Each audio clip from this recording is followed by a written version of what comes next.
Tonight, passengers screened at Broken Hill, escaping South Australia's lockdown. And Spencer Gulf businesses shut up shop as the restrictions begin.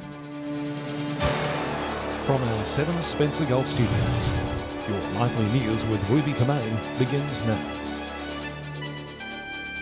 Good evening.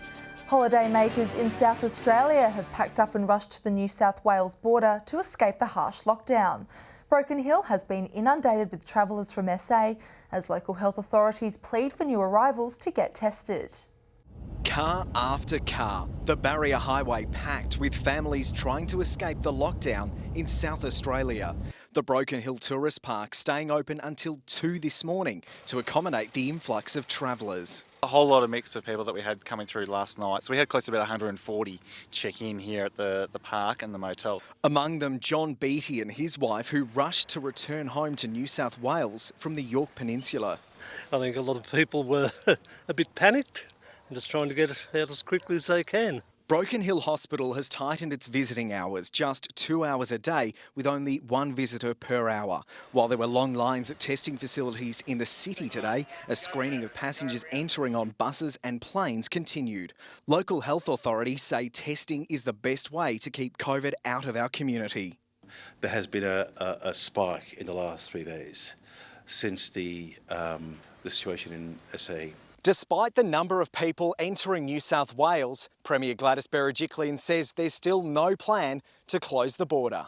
While Victoria today confirmed a hard border in place with SA for the next 48 hours. Back in South Australia, and the Premier today announced all international flights into Adelaide have been cancelled, while also revealing 12,000 tests were undertaken with 0 new cases reported. But despite the good result, his message is still clear. I ask everybody to be patient, to follow the restrictions that have been put in place and to stay positive. We're united with a very common purpose: to beat this silent enemy. Lachlan Itter, 7 Spencer Gulf News. Day 1 of South Australia's lockdown is nearly over and streets across many Upper Spencer Gulf cities are empty.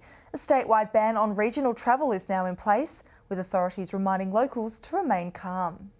Day 1, and it's a whole new scene compared to the same time last week. Flocks of travellers were coming into Whyalla and its surrounding cities, boosting the tourism sector across the region. But along with the Premier's lockdown announcement starting from midnight last night, came the rush of visitors leaving the region to get back into Adelaide. This came as a great shock to all of us. Whyalla's tourism focus group says the accommodation industry will be affected. It's all being done for the best, but it's very, very difficult for people that have just stocked up on food, difficult perhaps for younger people to understand. The community, however, pulling together, with essential workers doing their part to keep regional cities running. Steelworks is an essential industry, a 24-hour-a-day, 7-day-a-week operation. Local member for Giles also reminding locals to remain calm. It is important that people do work together and do not panic. The shops have got plenty of stuff that you need. The South Australian Premier is calling this lockdown the circuit breaker the state needs in order to be up and running again by Christmas. But for now, the message is clear. Everyone work together, do the right thing, and we will get on top of this. Sophia Contagonis, 7 Spencer Gulf News. The ban on regional travel and lockdown restrictions have also thrown businesses into chaos. Hundreds of travellers have cut their holiday short, while many others have been left stranded in the region following yesterday's unprecedented lockdown.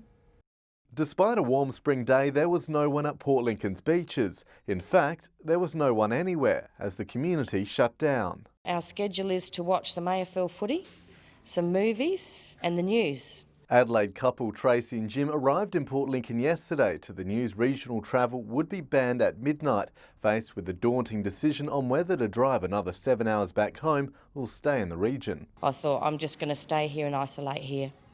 Yeah, and it's a really nice place to isolate as well. They're just one of 18 residents bunkering down at the hotel for the next 6 days. Other guests, however, opted to cut their holiday short following the news of the lockdown.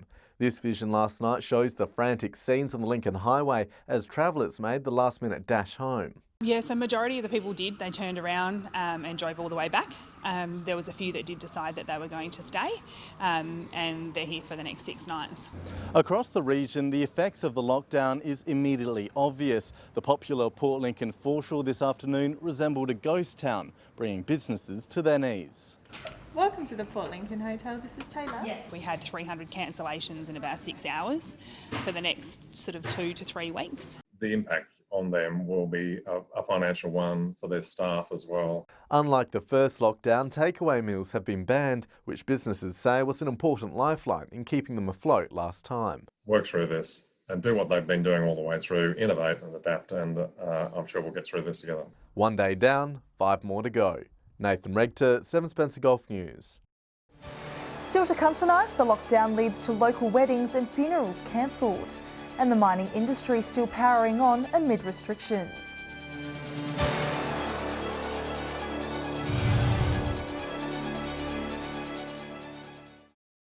Welcome back. Silence filled the halls and classrooms of many schools across the region today, with students ordered to stay home. Less than a handful of staff were still working, caring for students classified as vulnerable or with essential working parents. Our reporter Sophia Contagonis has more from the school grounds.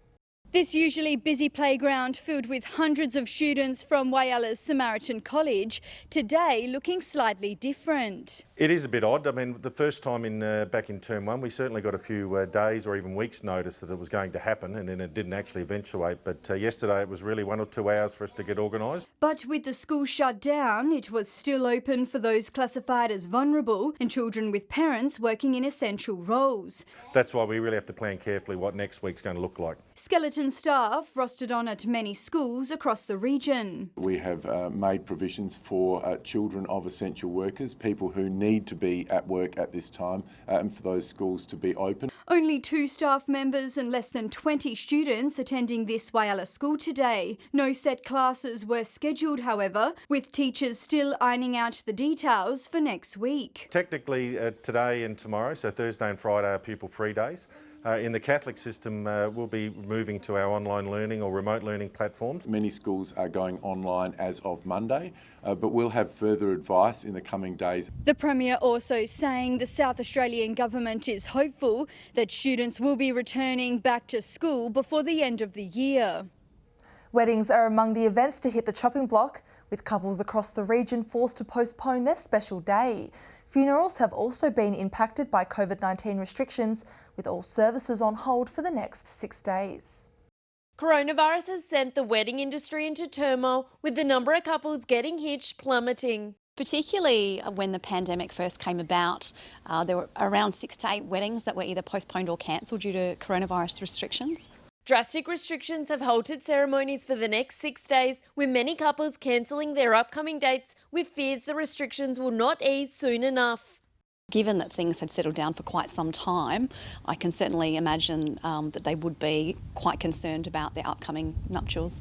Regional locations such as Port Lincoln, Clare Valley and Moonta are wedding hotspots, injecting cash back into the local economies. Celebrants say crowd numbers do matter to make the day special. Oh, look, I think everybody really, when you get married, would like to have all of their family and friends attend. It's been a very interesting year. There you go. I mean, I think we'll have to do the planning again and make sure you get it right. Funeral services will also be put on hold with potential further number restrictions in the coming weeks. Port Pirie community leaders say it's devastating for family and friends. There's 2 funerals of some prominent Port Pirie people that I would love to have attended this week and can't. It breaks my heart to not be able to bid my farewells. Shari Hams, 7 Spencer Golf News. The state's mining industry will remain operational through the COVID-19 lockdown. The mining minister saying mass efforts have gone into keeping essential people working through the restrictions.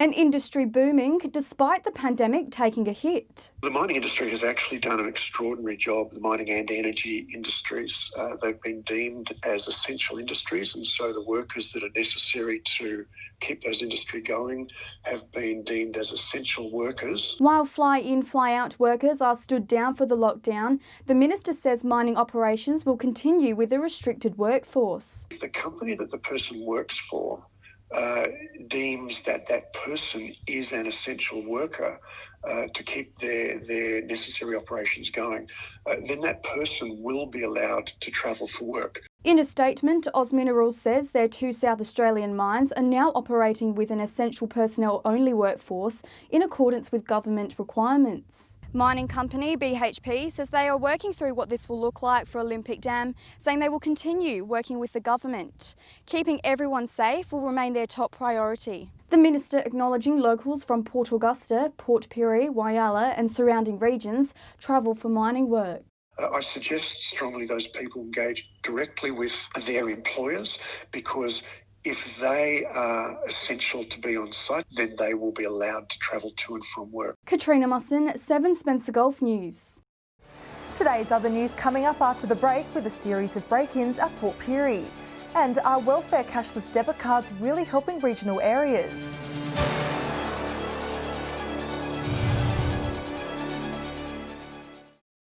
Hello again. Turning to today's other news now, and a Port Pirie couple had a terrifying night after waking up to an intruder in their house early Wednesday morning, allegedly stealing multiple items and fleeing the scene. Residents are now warned to lock their windows and be extra vigilant. A nightmare for this Port Pirie household. Robin says an intruder climbed through their window at 2 o'clock Wednesday morning. It's just scary, you know. I'm not shaking anymore, but I was for about 5 hours. The alarm was raised when their dog started barking, waking up both Robin and her husband. Back to bed, and they started barking worse and quite ferocious, weren't you? And then my husband got up and the door was still swinging. The intruder fleeing the scene, with crime scene investigators attending the home shortly after. Port Pirie residents are now being urged to lock up. Make sure every window and every door is securely locked, and listen to your animals. If they start barking, not like me, I told them to come back to bed. Listen to them, get up and check. In a statement, Port Pirie police say they attended the location. A mobile phone, laptop and items of clothing were stolen. They're calling for anyone with information to contact Crime Stoppers. Not about what was taken, it's about safety and keeping you and your family safe. Things can be replaced, but you can't. Shari Hams, 7 Spencer Golf News. The federal government's controversial cashless debit card is now under the spotlight, with new research finding it's having no impact. The card is aimed to limit substance abuse and gambling in regional areas, but that's now in question. A fight is brewing on the West Coast. We weren't able to find any evidence showing that it's doing anything that it said it would. The federal government's cashless debit card under the microscope by researchers at UniSA, analysing publicly available data. It's very challenging to see how this is a benefit to Australians in any way. The debit card, which is used in Ceduna, takes 80% of users' welfare payments and puts it onto a card, which cannot be used for gambling or purchasing alcohol. It's aimed to tackle substance abuse and gambling in regional communities. I sat round the tables with people who've looked me in the eye and said, don't let them take it away. We don't want to go back to what we were. The controversial card has been a hot topic for years. The federal member a strong advocate for the scheme. I can tell you that I am absolutely fully convinced that this is a good thing for Ceduna. I think it'll be a good thing for a lot of other communities. But researchers aren't so sure. Once it was introduced, some of the behaviours locally changed for a short period of time before everything sort of reverting back to normal. It's understood it costs $10,000 per card per year. Maybe some people do want it, but is it worth the money we're spending to make that happen? I think it's my job to fight for them to keep the card, and we don't want to go through this shenanigans every 12 months as we have done for the last 4 years and have to argue for its extension. Nathan Regter, 7 Spencer Golf News. The Electoral Boundaries Commission released its final report yesterday, outlining new boundaries for the 2022 state election. The changes will see Port Augusta split between 2 electorates, and Port Pirie will be included in the new seat of Stewart. Splitting a city in 2. The Electoral Boundaries Commission report was finalised yesterday, confirming Port Augusta would be split between 2 members at the next state election. Yeah, look, the Commission's made a decision. We now have an opportunity into the future to have representation of 2 members, and we need to work with those those members and approach those on our needs and our requirements. So I'm disappointed that Port Augusta has been split into two, and I keep saying that. I think that's a complete insult to the City of Port Augusta. The boundary redistribution also seeing Port Pirie included in Stewart, with the member for Frome sticking to his word. The Commission's made a decision, and so in the next election I'll be representing the people of Port Pirie, but I'll be in the new seat of Stewart. Member for Giles, Eddie Hughes, says he welcomes the west side of Port Augusta into his electorate. I'll be in there fighting for Whyalla, Port Augusta and the rest of the electorate to ensure that we do get a fair go in comparison to the city. In a statement, member for Stewart, Dan Van Hos-Pelican, says while he intends to run again at the next state election, his highest priority right now is to help the people in his electorate get through the latest COVID restrictions. Katrina Musson, 7 Spencer Gulf News. Stay with us after the break. A total fire ban issued for parts of the Spencer Gulf. And we'll have all the weather details with Alex.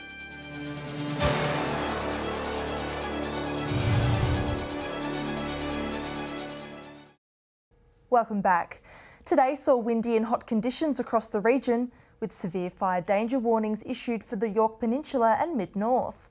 Despite many residents staying indoors, authorities warned communities to remain vigilant. SA Health says residents in quarantine or isolation due to COVID-19 are able to leave home in a bushfire emergency. The hot weather is set to continue this weekend. The waterslide at Broken Hill's Regional Aquatic Centre will luckily open for the first time this season. Kids and adults will be able to make a splash when it opens this weekend. It's lots of fun, lots of water, and it's a great ride, 75 metres from top to the bottom. Bookings aren't necessary, but it's sure to be a popular escape from the heat, so you might have to line up. Time to take a look at what else is happening in the weather. Here's Alex. Thanks, Ruby. As you said before, it was hot and windy across most of the region, sparking those severe fire danger warnings for parts. From 3 p.m. today, 40 the top for Port Augusta. Port Pirie got to a high of 37, while temperatures were a lot milder in Coffin Bay with a maximum of 21 degrees. Across the rest of the region, mercury tipped 39 degrees in Cooper Pedy, a degree less in Broken Hill, a max of 38. Woodna and Kadina both had tops of 32. Whyalla was 39 degrees. Adelaide was very warm also with 34 degrees. To the satellite now, thick cloud over northwestern SA with a trough is triggering isolated showers and thunderstorms. High cloud central and eastern parts is not producing rain. Moving on to tomorrow's weather outlook now, and we'll start with the Gulf waters. Winds will be northeast turning to northwesterly, reaching between 10 and 15 knots. Seas will rise just above 1 metre with south to southwesterly swells above 1 metre. Mainly fine and mild in Port Lincoln with a top of 21. Cleve will be partly cloudy and 25 degrees. Woodna hot and mostly sunny, reaching 35. Whyalla will be mainly fine and 28 degrees. Port Augusta hot and sunny with 33, and Kadina will be mostly fine with 29. Port Pirie mostly sunny with 33 the top. Similar conditions in Clare with 31, and Broken Hill a hot and mostly sunny day with 37 degrees. Taking a look further through the week now, warm temperatures will continue through till the weekend. Cooper Pedy and Woodna will both have 38 degrees, 39 degrees for Port Augusta and Broken Hill, 37 for Port Pirie and a high of 33 degrees for Adelaide.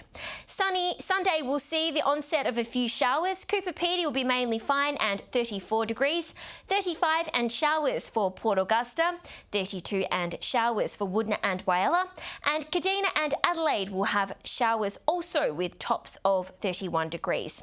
Looking forward to Monday, and conditions will clear up again while temperatures will remain a little milder. 31 for Cooper Pedy, 30 for Broken Hill, 25 for Port Pirie, and a maximum temperature of 23 degrees for Adelaide. And that's all the weather from me tonight. It's back to you, Ruby.